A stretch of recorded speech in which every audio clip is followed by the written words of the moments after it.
भक्तिप्रदे देवी सत्यवत्यै नमो। श्री कृष्ण चैतन्य प्रभु नित्यानंद, श्री अद्वैत गदाधर शिवासादि गौर भक्त वृंदम। हरे कृष्ण कृष्ण कृष्ण हरे हरे, हरे राम राम राम हरे हरे। যাহার করুণায় ভগবত করুণা লাভ হয়, সেই পরমারাধ্যতম জগৎগুরু নিত্যলীলা প্রবিষ্ট শিলা ভক্তি বেদান্ত বাউঙ্গ সেই গুরু মহারাজ পটক সেই গুরু মহারাজ সপরিকর ভক্তি প্রজ্ঞান কেশব গোস্বামী ঠাকুর সপার্ষদ প্রভুপাদ সপরিকর গৌর নিত্যানন্দ প্রভু সপার্ষদ রাধা বিনোদ বিহারীজু গঙ্গা যমুনা তুলসী মহারানী ভক্তি দেবী ভক্তি শাস্ত্র জীব চরণ কমলীয় ধমের ভক্তিপূর্ণ অনন্ত অনন্ত কোটি সাষ্টাঙ্গ ধন্যবাদ প্রণাম পূর্বক তাহাদের অহৈতুক কৃপা আশীর্বাদ প্রার্থনা করি। परम पूजनीय वैष्णववृंद, उपस्थित श्री श्री हरिकथा श्रवण पिपासु भक्तवृंद, सकलेर चरणे अधमेर যথাযোগ্য ধন্যবাদ প্রণতি জ্ঞাপন পূর্বক আপনাদের সকলে অহৈতুক কৃপা আশীর্বাদ প্রার্থনা করি। আপনারা কৃপা করুন, আশীর্বাদ করুন, যেন নিত্যকাল হরিগুরু বৈষ্ণবের মহিমা গুণগান কীর্তন করে আমার নরাধম পাপিষ্ট জনকে যেন আমি ধন্য করতে পারি। হইয়াছেন হইবেন প্রভুর যত দাস, সবার চরণ বন্দ দন্তে করি হাস। হরে কৃষ্ণ কৃষ্ণ কৃষ্ণ হরে হরে, হরে রাম রাম রাম হরে হরে।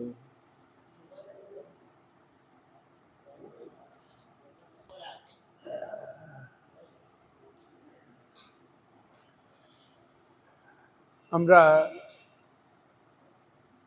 শ্রীল ভক্তিবিনোদ ঠাকুর বিরচিত হরিনাম চিন্তামণি নামক গ্রন্থ থেকে আমরা শ্রবণ করছি।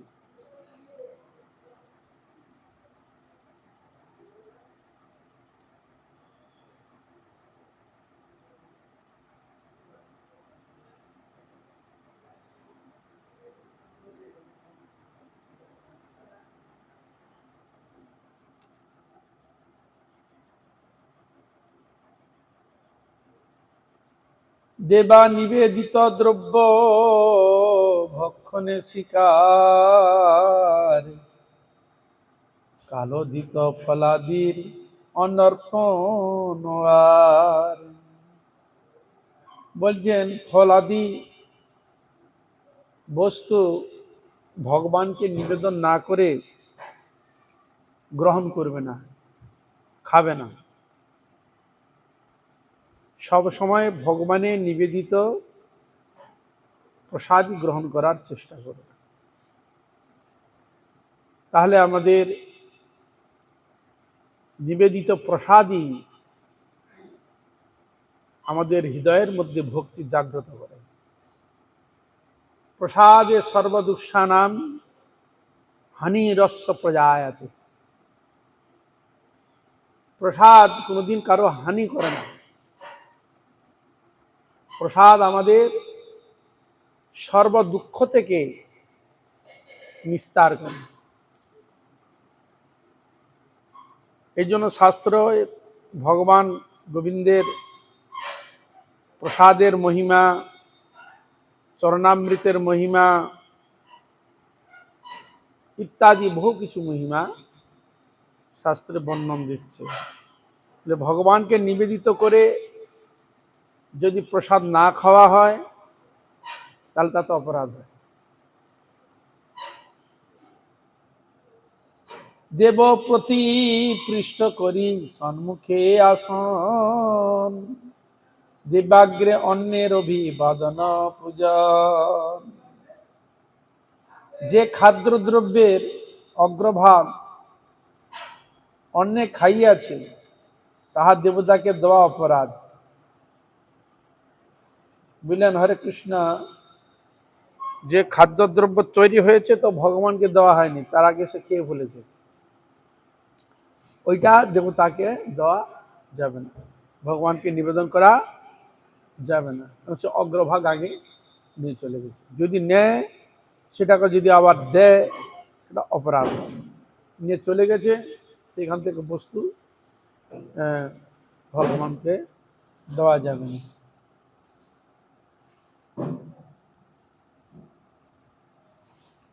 মানে এখানে মানে ওই বস্তুটা ভগবানকে না দিয়ে সেটা অন্য কেউ খেয়েছে আর কি, এই সূত্রে হলো বলার কথা। ওই বস্তুটা নিয়ে গিয়ে কেউ খেয়েছে, কিন্তু আগে ভগবানকে দিয়ে তারপরে ভগবান যে চলে যাবে প্রসাদ হিসাবে, তাও তখন।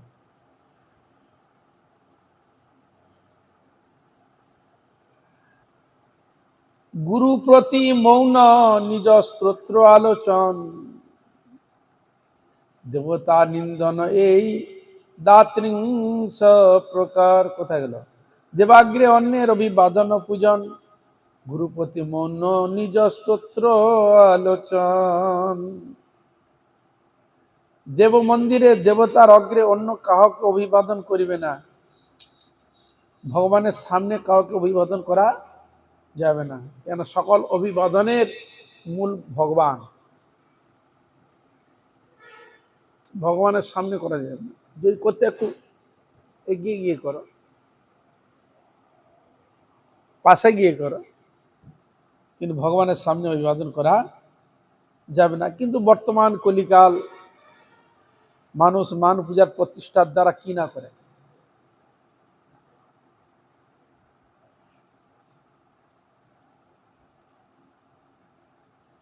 এই জন্য বললেন, তাহলে কাকে করা যায়? বলে কেবল স্বীয় গুরুদেবকে অবশ্য করিবে, স্বীয় গুরুদেবকেই করা যায়, অন্য কাউকে করা যায় না।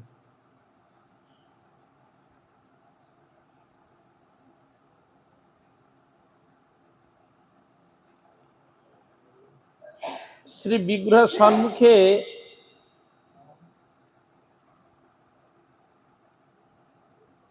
বিরাসন অর্থাৎ দম্ভ সহকারে বসিয়া থাকা, ভগবানের সামনে সম্মুখে দম্ভপূর্বক বসে থাকতে নেই। নিগ্রহ অনুগ্রহ, কাউকে নিগ্রহ বা অনুগ্রহ করা, কাউকে নিগ্রহ করবে না, অনুগ্রহ করবে না। আর কি? উচ্চবাচ্য কথা বলবে না, কলহ কলহ ঝগড়া আদি করবে না।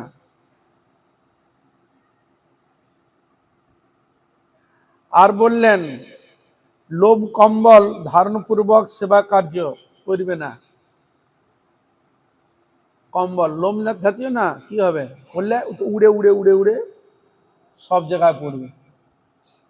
এই জন্য কম্বল বস্ত্রের এই জন্য বলছি ই করবে না। এই জন্য বলবে কম্বল আবরণ মানে লোম কম্বল ধারণ পূর্বক সেবা কার্য করবে না, ওই লোমগুলো উড়ে উড়ে পড়বে। ওই জন্য নিজ স্তোত্র আলোচন, শ্রী গুরু সম্মুখে আত্মপ্রশংসা, ভগবানের কাছে এবং গুরুদেবের কাছে নিজের প্রশংসা কোনোদিন করবেন। শুধু তাই নয়, বৈষ্ণবগণের কাছেও গুরুস্থানীয় জুড়ে রয়েছেন যারা, তাদের কাছে নিজের আত্মপ্রশংসা করবেন। হরি মূর্ত সমর্পণ, বিগ্রহের নিকট গমন তথা সেবা, আর ভগবানের নিকট ভগবানের সেবা করবে।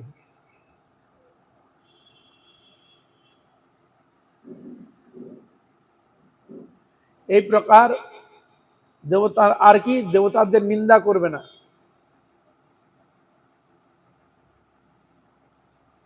এই জন্য এই নিন্দাবন্দা মানুষ করে থাকে বলে সেসব থেকে সতর্ক করার জন্য শাস্ত্র আমাদের বলছেন। যেরকম হয়ে থাকে, এগুলো হয়ে থাকে, অপরাধযুক্ত হয়ে গেলে তুমি ভাবছো আমি তো ঠিক করছি, কিন্তু অপরাধ যদি হয়ে যায় তুমি কোনোদিন সাধন ভজন অগ্রসর হতে পারবে না। এর জন্য এখানে বলেছেন যে এ থেকে সতর্ক থাকবে। নিশ্চয়ই যিনি সাধন ভজন করবেন, আরাধনা করবেন, তাকে অবশ্যই সতর্ক হতে হবে। কারো নিন্দা বন্দা করবে না, তোমার সাধন তুমি করে যাবে। আর কেউ যদি নিন্দা করে সে করুক, ক্ষতি তার হবে।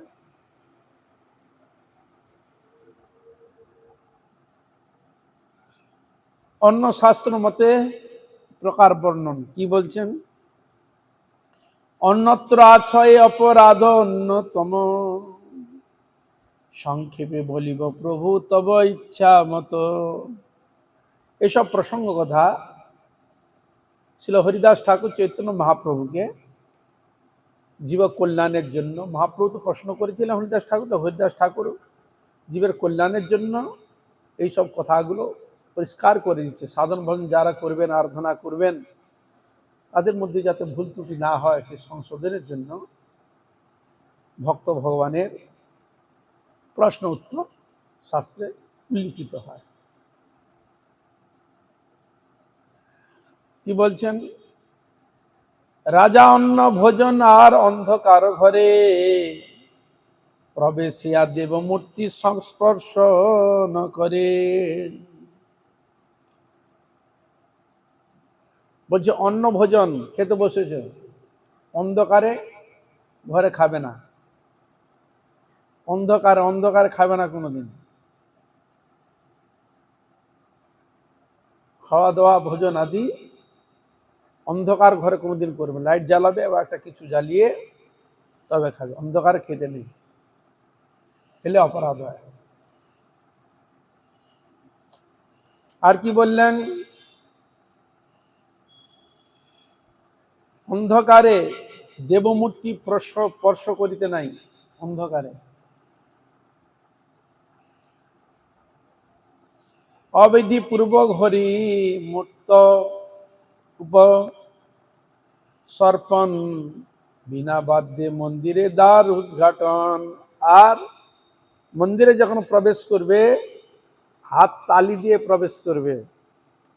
ভগবানের যখন সেবা দিবে, যে যখন এই জন্য সময় যখন ফলো করো না, ভগবানকে ভোগ দিয়ে এলো, বাইরে মন্ত্র জপ করলেন, করে আবার তালি মেরে আবার প্রবেশ করলো।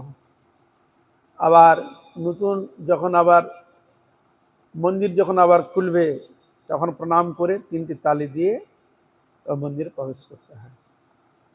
ও কেন ঘরেও যদি তোমার ঘর হঠাৎ যেতে যাচ্ছ বা ঘরে যদি দরজা গুলো একটু খটখট করতে হয়, কেন করতে হয়? যে কি অবস্থায় আছে, ওটা তালি করে সে সতর্ক হয়ে গেল। তাহলে এখানে তালি ফালি দেওয়া মানে কথাটা বুঝতে পারছো? তাহলে ভগবান কি সাধারণ সে বিগ্রহ নাকি?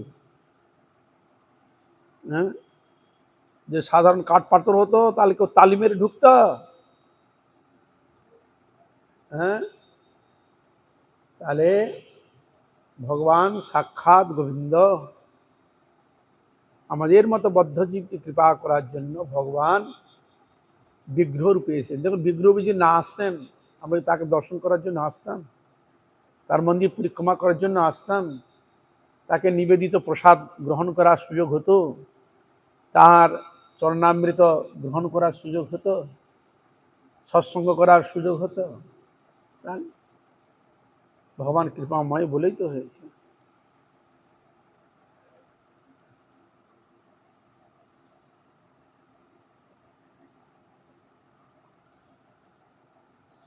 তা এই জন্য এইসব কথাগুলো সতর্ক হচ্ছে আমাদের সাধারণ ভজনের জন্য করলে ভালো। এই জন্য গ্রন্থ আলোচনা সৎসঙ্গ অবশ্য প্রয়োজন।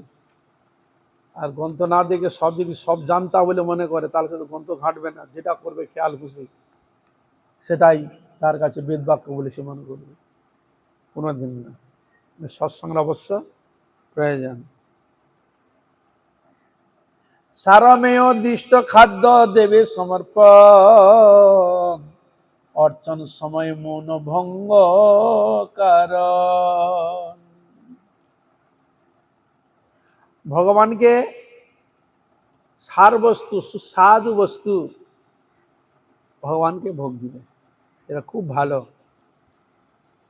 প্রিয় বস্তু ভগবানকে ভোগ দিবে। যতটা তোমার সমর্থ, তোমার ক্ষমতা রয়েছে, যতটুকু পারো সে বস্তু দিবে।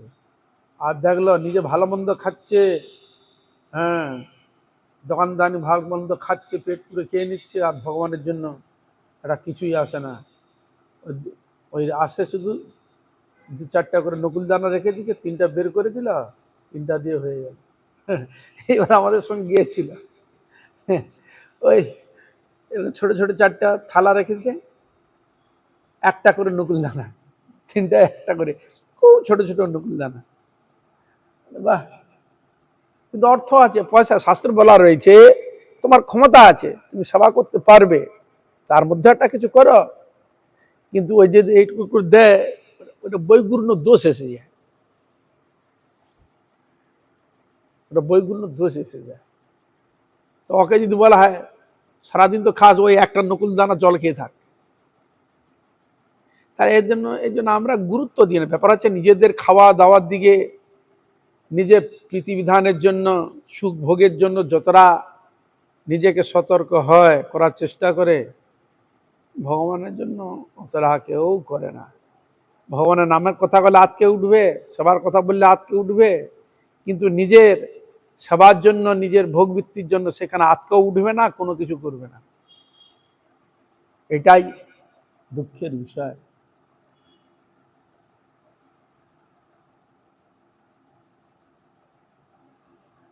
আর সব সময় স্মরণযুক্ত হয়ে মৌন থাকবে, বেশি কথা বলবে না, যতটুকু না বললে নয় ততটুকুই কথাই বলবে। ভগবত স্মরণে, ভগবত চিন্তনে সবসময় থাকার চেষ্টা করবে। মানে ভগবান মুখ দিয়েছে মানে এই নয় লাইন শেষ নাই তো শুধু বলে যাবে না। ওই কথা বাক্যকে শুদ্ধ করা যায়, যাদের বলবো খুব কথা না বলে থাকতে পারবে না, আমি বলবো আপনার বেশি করে হরিনাম করুন, জোর জোর করে কীর্তন করুন, হরে কৃষ্ণ কৃষ্ণ কৃষ্ণ হরে। দেখুন কাউকে লাগবে না, ভগবানের সঙ্গে কথা বলুন, নামের সঙ্গে কথা বলুন, নাম কীর্তন করুন, যেমন ভালো হয়। বহির্দেশ গমনাদি পূজার সময়ে গন্ধমাল্য নাহি দিয়া ধূপ ন করয়ে।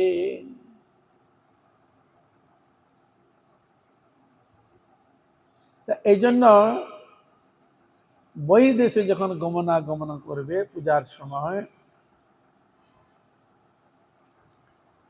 তখন তাকে ভগবানের সব কিছু কার্য মোটামুটি তার মধ্যে যতটুকু না করলে নয়, সেরকমভাবে সুরাহা করে তবে যাওয়াটা ভালো।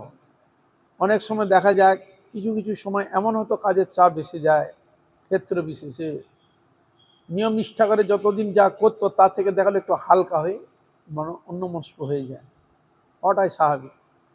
তখন কি করবে, তখন দেখুন যে আজ খুব সময় খুব কম, ওই কম সময়ের মধ্যে নিজেকে ভক্তি সহকারে, শ্রদ্ধা সহকারে সংক্ষেপে করার চেষ্টা করবে।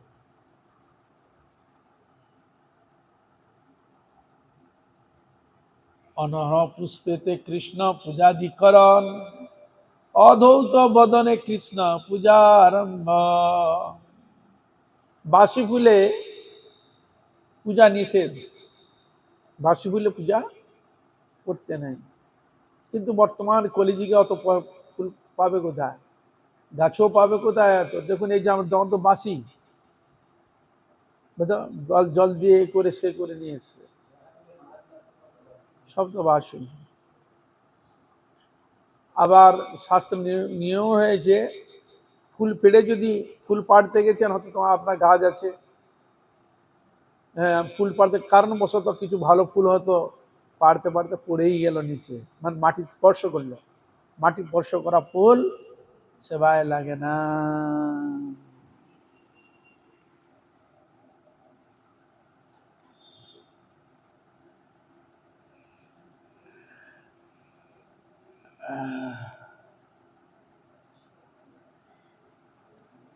যেগুলো ভগবান শ্রীকৃষ্ণকে দেওয়া যায় সেগুলো, যেমন তুলসী, তুলসী কোনো ব্যাপার নয়, ও শুকা বাসি দেওয়া যায়, বিশেষ কথা, কিন্তু ফুলটা বিশেষ। হ্যাঁ,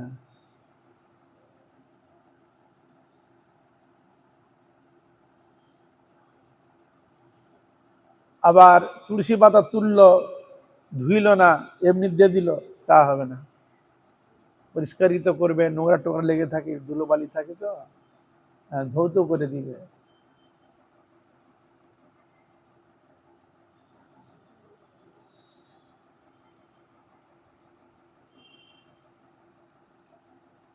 স্ত্রী সঙ্গ করিয়া কিংবা রজস্বলা নারী, দীপ স্পর্শিয়া অযোগ্য বস্ত্র পরি।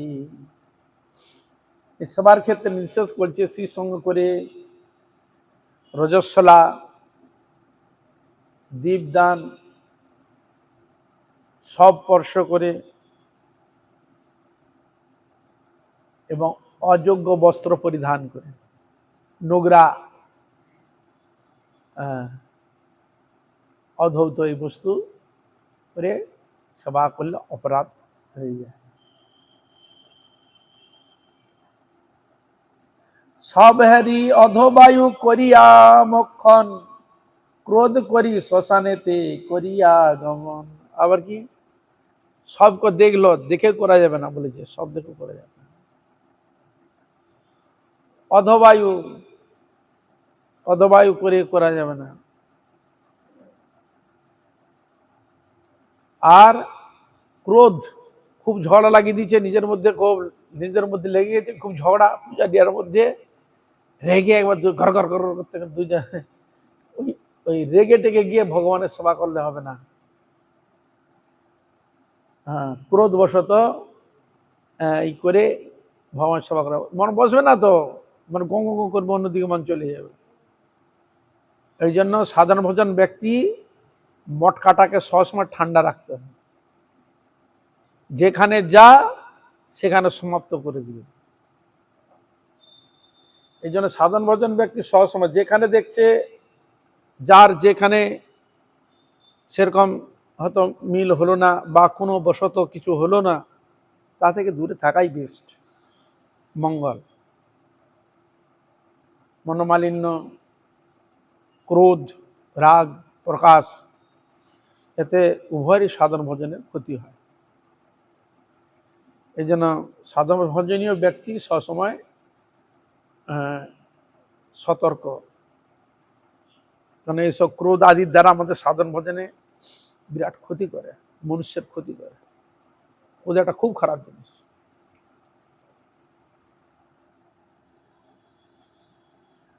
আর কি, শ্মশানেতে করিয়া গমন, শ্মশানে গিয়েছে, এসে করলো, হবে না, গাটা ধুয়ে পরিষ্কৃত হয়ে তবে।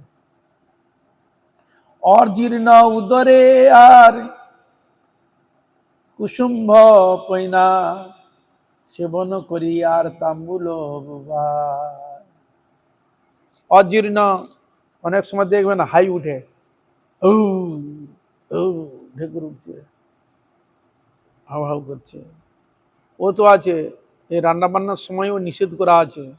এই যে তুমি যখন কথা বলছো না, তোমার মুখ থেকে থুতু গিয়ে হতে পড়ে। তুমি পরীক্ষা করে দেখো, তুমি হয়তো কথা বলছো, হাতে একটা জিনিস নিয়েছো, তুমি একটা সাদা কাপড় রেখে দিও, এর সামনেটা আবরণ করে কথা বলতে দেখো, তোমার থুতু পড়ে ওইটা বুঝতে পারবে থুতু পড়েছে। এই জন্য ভগবানের সেবাতে, ভগবানের রান্না বান্নাতে কোনোদিন উচ্চ গলায় কথা বলবে, কথা বলবে ধীরে, একটু এসে বলবে। অর্থাৎ থুতু পড়ে আমি আমি তো ভাবছি খুব ভালো করছি, খুব সেবা করছি, কিন্তু অত সেবা অপরাধ হওয়ার চান্স বেশি। এই জন্য জগন্নাথের যারা রান্না করে সেবা দেয়, প্রত্যেকের মুখে কাপড় বাঁধা থাকে, দেখবে কাপড় বাঁধা থাকে। তারপরে কোনো কোনো জায়গা দেখি, এই যে রেস্টুরেন্টের কিছু কিছু জায়গা দেখি, ওরা কি করে, মুখে মাস্ক পরে, পারে না? তাহলে এটা মুখের মধ্যে ওই জিনিসগুলো যদিও পরবর্তী থেকে গেল, নিঃশ্বাস প্রশ্বাসের মধ্যে আমাদের অনেক কিছু জিনিস কথাবার্তার মাধ্যমে হয়তো পড়ে। এই জন্য ভগবত সেবা সাধারণ জিনিস না, আমার এইটুকু সংযত হতে পারি না, এইটুকু মেনে চলতে পারি না, আর সাধারণ ভজন তো অনেক দূরের কথা। হ্যাঁ,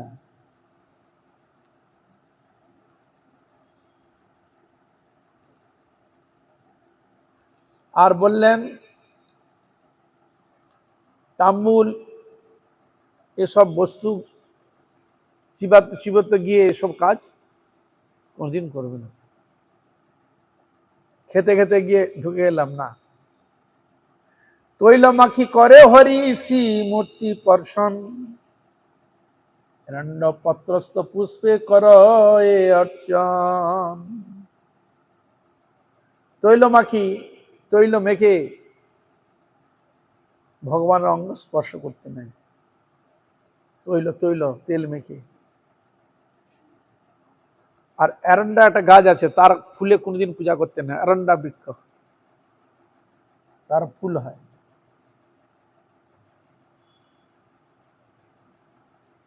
আসরি কালে পূজে পিঠে ভূমে বসি, স্বপন সময়ে মূর্তি বাম হস্তে স্পর্শী। বলছে আসরিক কালে পূজা করতে নাই। আসরিক কিছু কিছু সময়ও নির্দেশ করেছে, সময়ের একটা ব্যাপার দিয়েছে, আসরিক কালে করতে নাই। আর কি বললেন, ভূমে বসি, ভূমেতে বসে করতে না, একটা আসন হোক কিছু দিয়ে তার উপরে বসে সেবা করবে। ডাইরেক্ট ভূমি স্পর্শ করে পূজা করবে, একটা কিছু আসন নিয়ে তার উপরে বসে পূজা আদি অবশ্য করবে, ভগবানকে আসনে বসিয়ে পূজা করাবে। আর কি বললেন, ভগবানের যখন স্নান করাতে যাবে বাম হাত স্পর্শ করিবে না, বাম হাত স্পর্শ করিবে না। এই জন্য কি করে, হাতে রুমাল, রুমাল বা টাই নিয়ে তার উপরে রেখে, তুমি এক হাতে তো মুছতে পারবে না, দু হাত তোমার লাগাতেই হবে, কিন্তু ডাইরেক্ট ওটা নেওয়া যাবে না।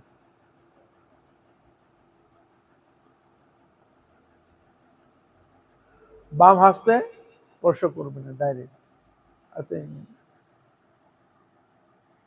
বাসি বা যাচিত ফুলে দেবতায় অর্চন, পূজা কালে গর্ভভক্তি অযথা স্টিবন। আর একটা বললেন, বাসি ফুল তো দিয়ে ভগবানের পূজা হবে না, এ তো নিষেধ করেছে। আর পূজাকালে নিজেকে গর্ব করবে না, হ্যাঁ আমি খুব ভালো পূজারি, আমি খুব ভালো জানি, হ্যাঁ আমার মতো হয় না। ঠাকুরের সামনে সবাই পূজা করতে করতে এরকম কথোপকথন চলছে, এরকম কোনোদিন করবে না। আর অযথা কি, অনেক সময় থুতু বেলা, অনেক বসে পচ করে ফেলে দিচ্ছে, থুতু থুতু বসে আছে ফুট করে ফেলে দিল, এগুলো ফুলে দিলাম, এরকম করবে না। হ্যাঁ, মানে খুব সতর্ক সেবা পূজায়, ঘন ঘন থুতু ফেলা এইসব থেকে সতর্ক। কুণ্ড ধরে আর অধৌত চরণে, মন্দিরে প্রবেশ করে পূজার কারণে।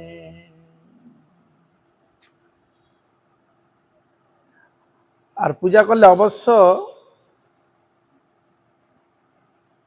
প্রত্যেকটা আমাদের আচার্যগণের, আমাদের সম্প্রদায়ের প্রত্যেকের তিলক রয়েছে, সেসব তিলক করে অবশ্য ভগবানের সেবা পূজা করবে। তিলক না করে ভগবানের পূজা করা এটা ঠিক বিধি নয়, বুঝলেন। হরে কৃষ্ণা। তিলক যে ধারণ, শাস্ত্রকে বিরাট মহিমা দিয়েছে। আমাদের গৌরীগণ প্রত্যেক একটা তিলক রয়েছে, তো সৎ তিলক ধারণ করে, শুদ্ধভাবে তিলক আদি ধারণ করে জবান্নিক সেবা অধ্যায় ইত্যাদি এগুলো করবে, বিনা তিলকে এগুলো করবে না।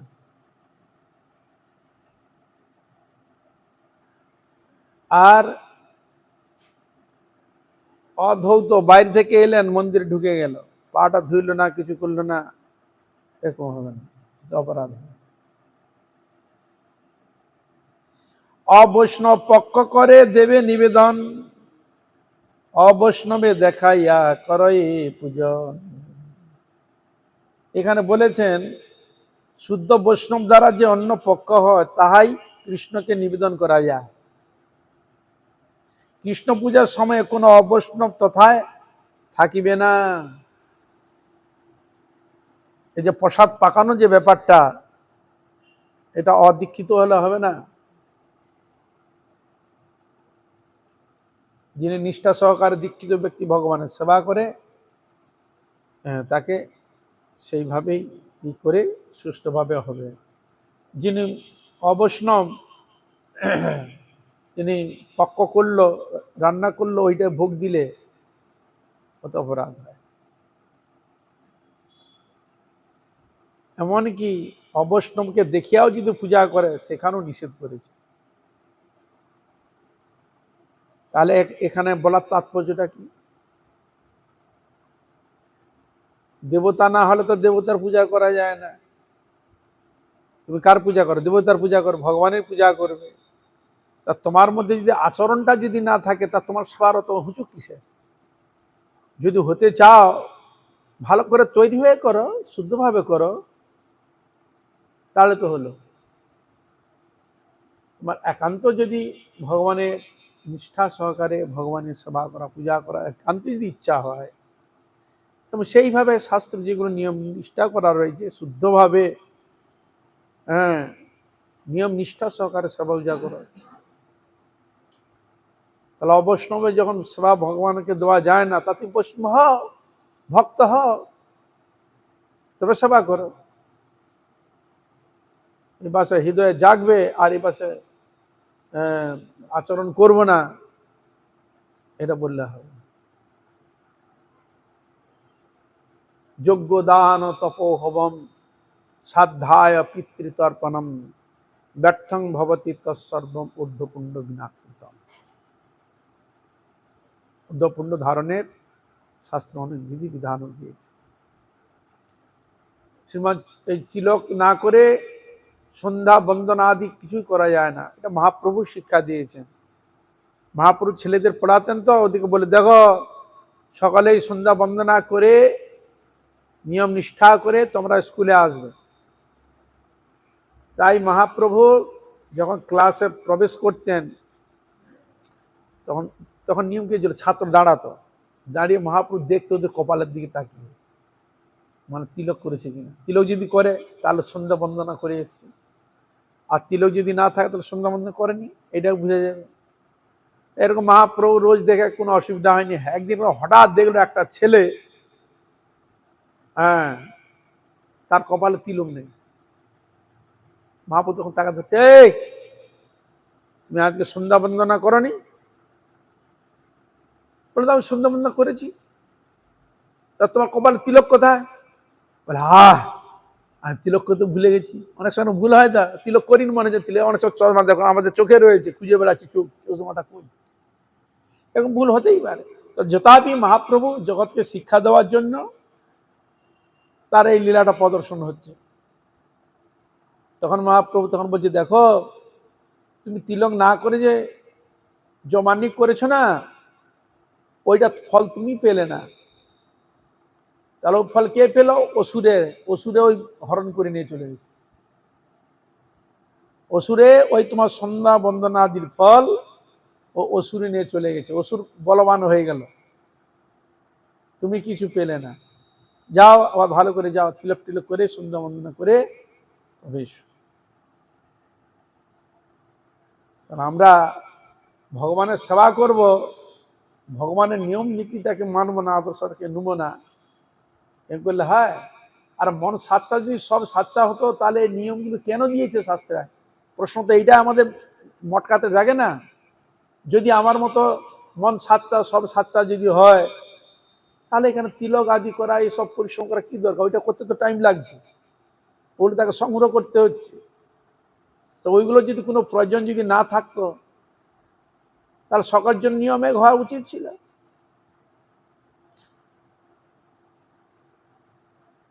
এই জন্য সেখানে মহাপ্রভু বললে না, অবশ্যই করতে হবে। তিলক না করে কোনো জিনিস শুদ্ধতা আসে না গ্রহণ করে।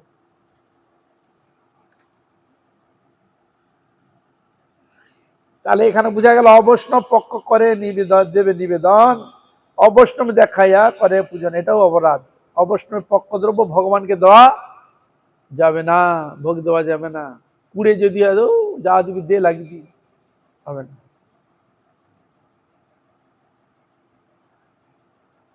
অবৈষ্ণবকে দেখে তাদের এই পূজা সেবা করবে না।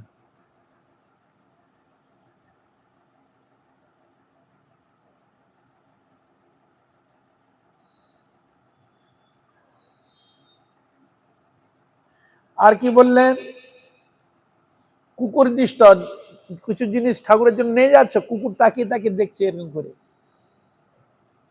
এই যে কুকুর দেখেছে, ও কুকুর দৃষ্ট বস্তু ভগবানকে ভোগ দেওয়া যাবে না। এই জন্য নিয়ম, ভোগাদি নিতে গেলে উপরে একটা একটা আচ্ছাদন পাত্র ঢাকা দিয়ে এই জন্য নিয়ে আসতে হয়। উপর থেকে পাখি অন্যান্য ইতর প্রাণী দেখে, ও কেন, যারা অদীক্ষিত ব্যক্তি, ওদের খাদ্য বস্তু যাচ্ছে তো একটু ঢাকা খুলে দেখবে, ওর মধ্যে লোভ পড়ে যাবে, অশুভ দৃষ্টি ওর মধ্যে চলে যাবে, ওইটা ভগবানকে দেওয়া যাবে না।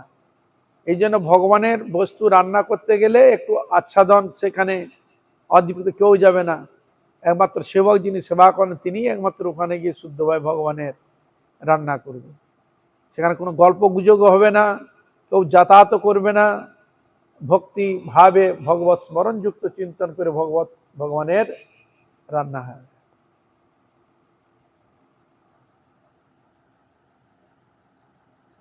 অযোগ্য পুষ্প ভগবানের সেবায় লাগাতে নেই, যেগুলো নিষেধ করা আছে সেগুলো দিবে না।